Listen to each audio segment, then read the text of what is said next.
जय जय श्री हरि बोल। प्रश्न है, इस असार संसार में भगवान का भजन ही सार है। बिना गुरु कृपा के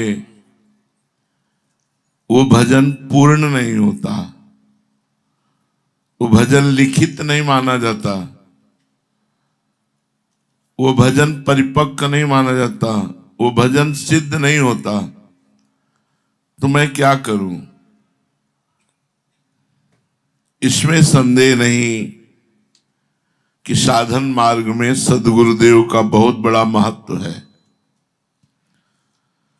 सद्गुरुदेव की कृपा से उत्तर साधक को साधना मिलती है और साधना से सिद्धि तक पहुंचने में पूर्ण सुगमता होती है गुरु कृपा से।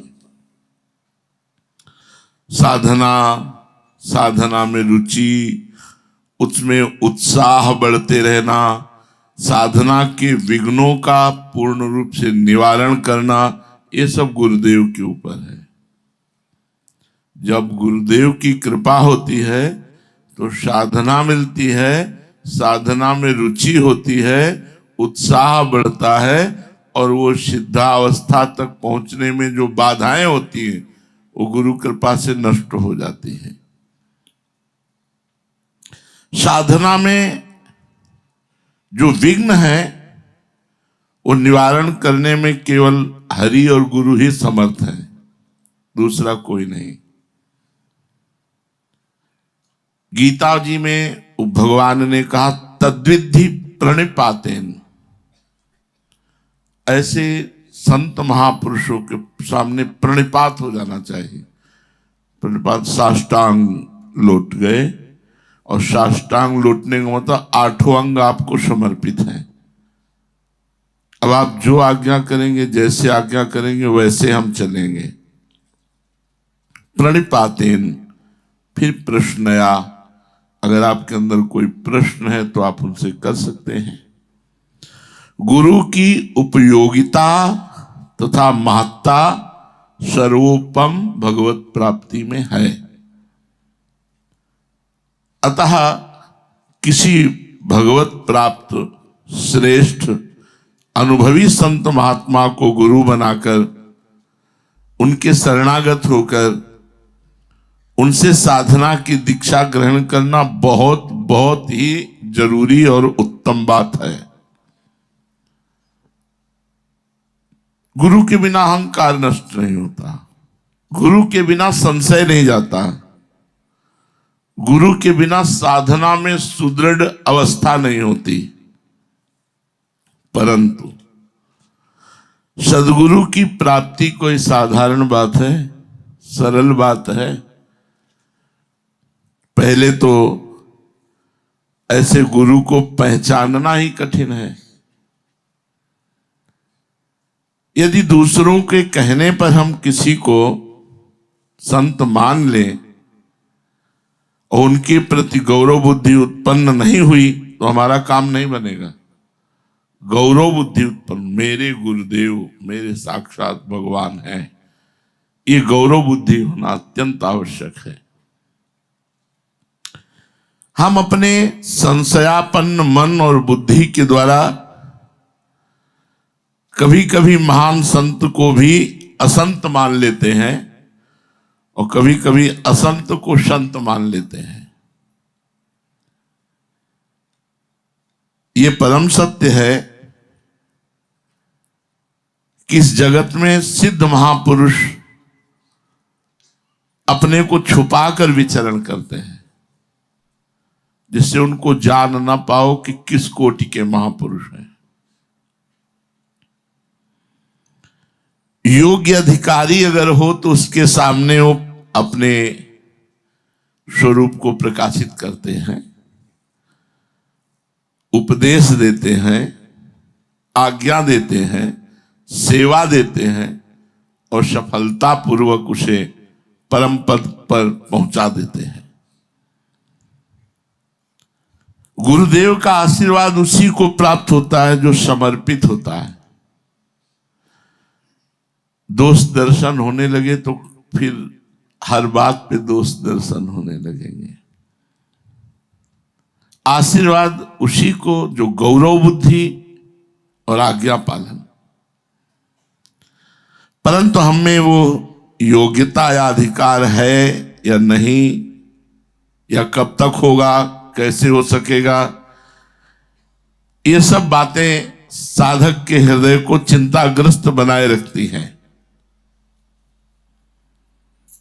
जब अकारण करुणा करने वाले भगवान किसी जीव पर कृपा करते हैं तो किसी संत के वेश में गुरु रूप से आ जाते हैं।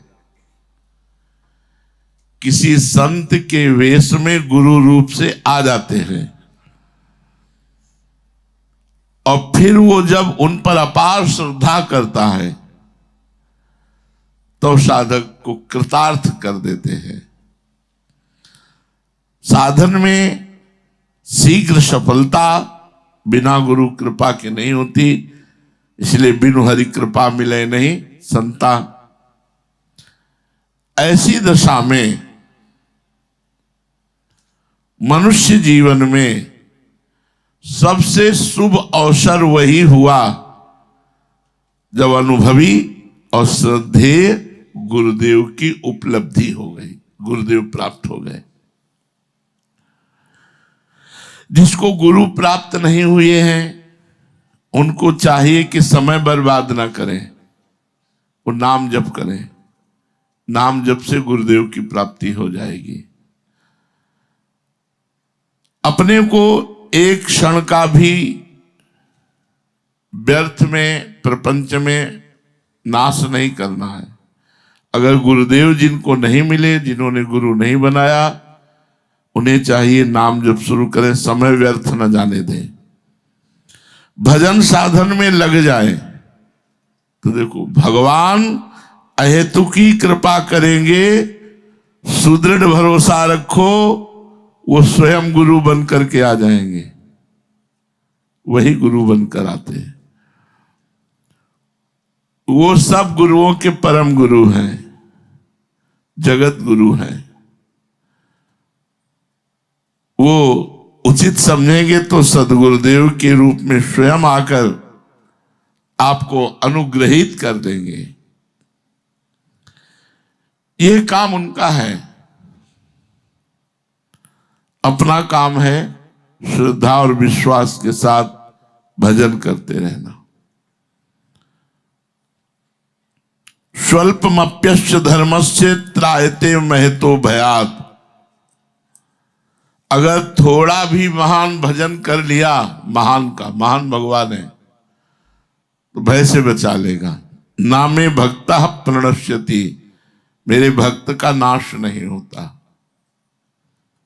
ये भगवान की प्रतिज्ञा है, मेरे भक्त का नाश नहीं होता। नामे भक्ता प्रणश्यति। देवता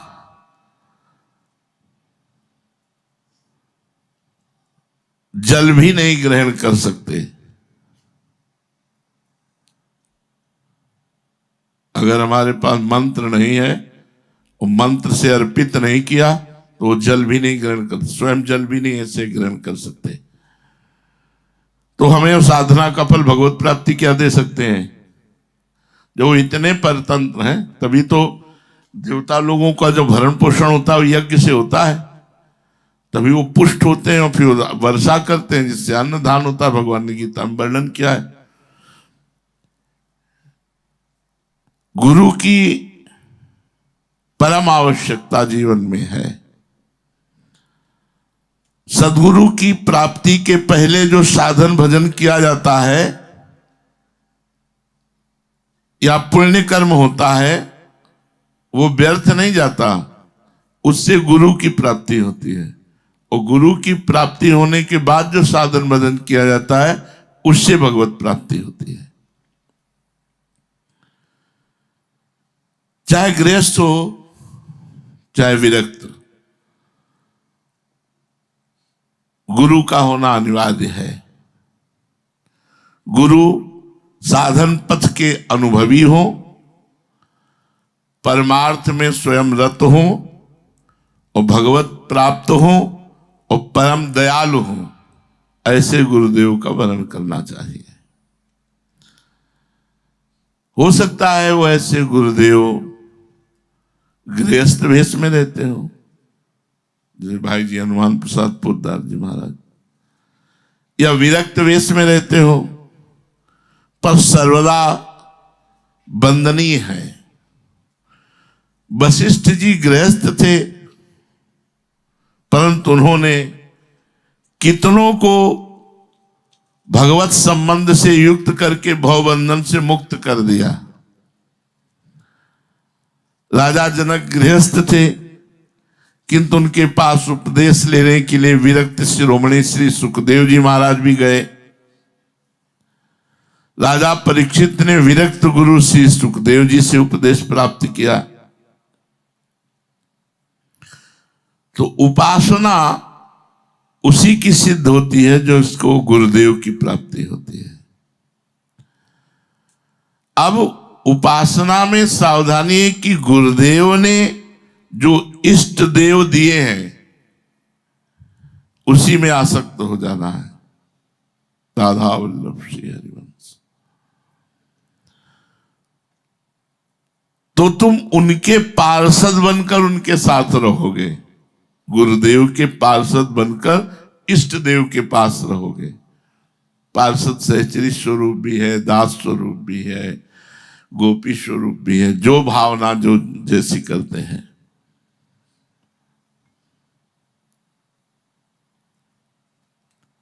श्री राम या श्री कृष्ण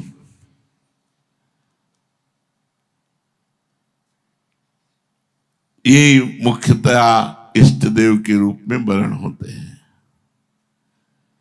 और सब भगवान के अंग हैं जो जहां जैसा भगवान के प्रतीक रूप शालिग्राम की शिला या भगवान की प्रतिमा या भगवान का चित्र या भगवान का नाम, इन्हीं को सेवा देते हैं गुरुदेव, इन्हीं रूपों की सेवा देते हैं।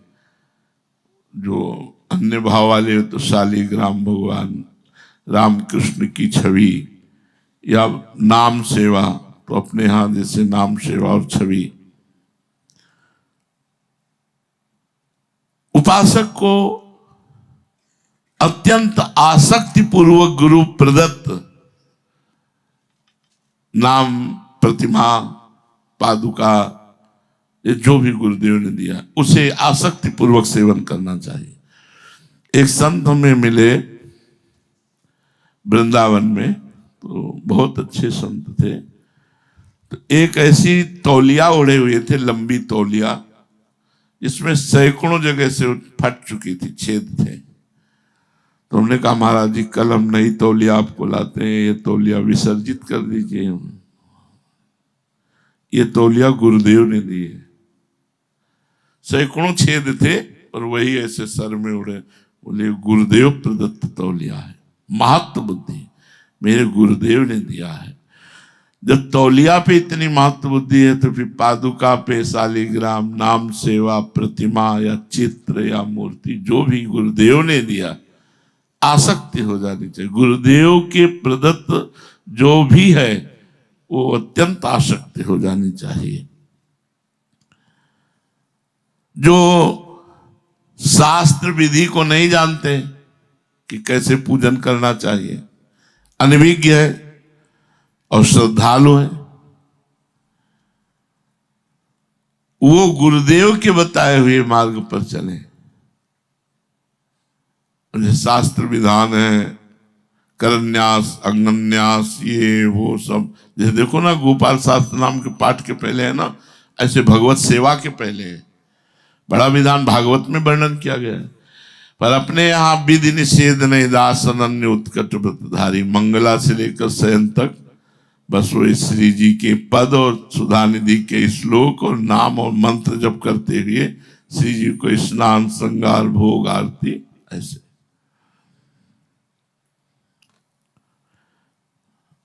गुरु और गुरु प्रदत्त उपासना इष्ट। अब गुरु मंत्र, आपका मन गुरु मंत्र में नहीं लगता तो गुरु प्रदत्त नाम में अन्य नहीं जप सकते हम। जैसे मन है तो निज मंत्र में लग रहा है और निज मंत्र में ऊब रहा है, कभी कभी उसका स्वभाव होता है और वो भागना चाहता है तो शरणागत मंत्र में लगा दिया। शरणागत मंत्र में भी नहीं लग रहा तो राधा वल्लभ श्री हरिवंश में लगा दिया। इसमें भी नहीं लग रहा तो राधा राधा में लगा दिया। बस इतना ही उसको घेरे में रखना है, क्योंकि गुरु के श्रीमुख से राधा, राधा वल्लभ श्री हरिवंश, शरणागत मंत्र, निज मंत्र वही सिद्ध होगा जो गुरु के मुख से मिला हुआ है। अपने गुरुदेव के द्वारा दिए हुए मंत्र और नाम जप, इससे आपको बहुत जल्दी सिद्धि प्राप्त होगी। एक बार चर्चा कर रहे थे तो ऐसे गुरु प्रदत्त नाम को सबीज नाम कहा गया। वो बहुत जल्दी सिद्ध होता है, जो गुरु जी ने नाम दिया वो जप करने से, नाम मंत्र जप। गुरुदेव जो नाम दे, मंत्र दे, उसमें अगर प्रणव ना हो तो कोई आवश्यकता नहीं कि प्रणव लगाने की जरूरत। नाम और मंत्र ये दो अपना जीवन बना लेना चाहिए। चलते फिरते उठते बैठते नाम जब चल रहा है, मंत्र जब चल रहा है, इसके कुछ नियम बना लेने चाहिए कि इतना नाम जप करना है, इतना गुरु मंत्र जप करना है। बिना नियम के ठीक नहीं रहता। अब जैसे हम पहले नियम से जपते थे, अब एक ही नियम है, अव्यर्थ कालत्वम। 1 मिनट भी हमारा भजन बिना ना जाए। क्रिया क्या हो रही हम इस पर ध्यान नहीं देते, ठाकुर जी जाने। चिंतन क्या हो रहा है इस पर ध्यान देते हैं। प्रतिदिन नियम पूर्वक जप गुरु मंत्र का, जैसे हमने 11 माला कहा है कि गुरु मंत्र कम से कम 11 माला तो होना चाहिए। शेष समय नाम जप करो, और अधिक जप करो, भगवान की कृपा पर 11 माला जपना चाहिए। आप प्रतिदिन प्रातः काल से शयन काल तक बिना नियम किए सोए नहीं, अपना नियम पूरा करें। कितने लोग ऐसा हैं जो नियम पूरा करते हैं। हम प्रायः कहते हैं कि एक बार 84 जी का पाठ और 11 माला गुरु मंत्र और श्री जी का स्नान करके चरणामृत भोग राग, इतना तो अपना जीवन होना ही चाहिए। आपसे प्रार्थना करते हैं कि 11 माला आप नित्य नियम पूर्वक पूरा करो, गिन के। सिद्ध मत बनो कि हमारा हर समय चलता है।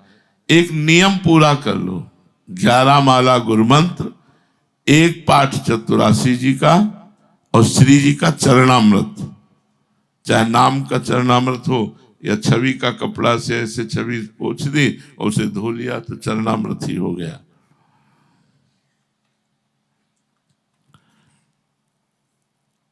आगे वर्णन करते हैं, या तो अल्पाहार करो या 15 दिन में उपवास करो।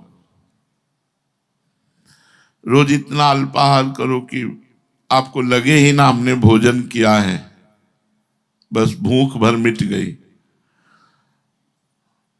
ऐसा बड़ा मुश्किल है जब सामने सुंदर सुंदर भोजन होता है तो ऐसा कर लेना चाहिए कि अमावस्या और पूर्णिमा को श्री जी का किनका पा करके, श्री जी का किनका पा करके, जैसे एक टुकड़ा रोटी, थोड़ी सब्जी, थोड़ी दाल, ऐसे पा लिया, प्रसाद पा लिया दोनों टाइम, और पूरा दिन उपवास करे, फिर और कुछ न पाए। अमावस्या पूर्णिमा तिथि इसलिए कि अपने को श्री जी का किनका पाके श्री जी का भोग लगाओ, जैसे रोज बनाते हो। लगाने के बाद थोड़ा रोटी का टुकड़ा लो, थोड़ा सब्जी का, थोड़ा दाल का, और उसे पालो और शेष गाय को पवा दो या किसी और को पवा दो। दोनों टाइम भोग श्री जी को लगाओ, तुम किनका ले लो, और अमावस्या पूर्णिमा को पूरा ऐसे रहो। या रोज स्वल्पाहार करो, अल्पाहार करो। भोजन भजन पर बहुत बड़ा प्रभाव डालता है। और दैवी संपदा बनी रहे हर समय, इसलिए स्वाध्याय करो। जैसे चतुरासी जी है तो लीला गायन है, लेकिन हमें सिद्धांत चाहिए, तो कुछ सत्संग स्वाध्याय जरूरी है। हम जीवन भर उड़िया बाबा के उपदेश अपने साथ रखे रहे। आसुरी संपदा का नाश करने के लिए दैवी संपदा बनी रहे, इसलिए कोई आदर्श महापुरुष के प्रवचन सुनो और एक वाणी जरूर रखो। जैसे हमारी सलाह है पूज्य पंडित गया प्रसाद जी के साधक में साधुता, बढ़िया दवाई है। रोज 1-2 पेज पढ़ लो, हमारी बात मान लो, क्योंकि उड़िया बाबा को समझने के लिए थोड़ा विशेष विवेक चाहिए। साधक में साधुता, और दूसरी वाणी बिल्कुल अमृतमयी पूज्य राधा बाबा की आस्तिकता की आधारशिलाएं, ये जरूर रखो, अपनी बैग में जरूर रखो। 1-2 पेज पढ़ो, तुरंत आनंद की अनुभूति होने लगेगी। क्योंकि हमारा मन, हमारी बुद्धि हर समय पवित्र रहे, हर समय साधन में रहे। कोई ना कोई ग्रंथ, हमारी मान लो संप्रदायवाद से मतलब मत रखो, साधक में साधुता और राधा बाबा की आस्तिकता की आधारशिलाएं, अगर ये, और सत्संग के बिखरे मोती, पूज्य भाई जी महाराज, सत्संग के बिखरे मोती, तो उसमें बड़ी सुंदर सुंदर बातें लिखी गई हैं। अगर हम रोज 1 पेज पढ़ेंगे तो हमारे अंदर दैवी संपदा बढ़ती चली जाएगी। तो गुरुदेव का आश्रय, गुरु मंत्र का जप, गुरु प्रदत्त जो हमें छवि नाम सेवा मिली उसका रोज चरणामृत, और किसी भी एक ग्रंथ को अपने समीप रखकर उसको आदर्श मानकर चलना, और प्रतिदिन प्रातः काल से सायंकाल तक अपने नियम को पूरा करना। यदि हम ऐसे चलेंगे तो गुरुदेव भगवान की कृपा से इसी जन्म में हमारा परम मंगल हो जाएगा। शेष चर्चा आगे। श्री राधा वल्लभ लाल की।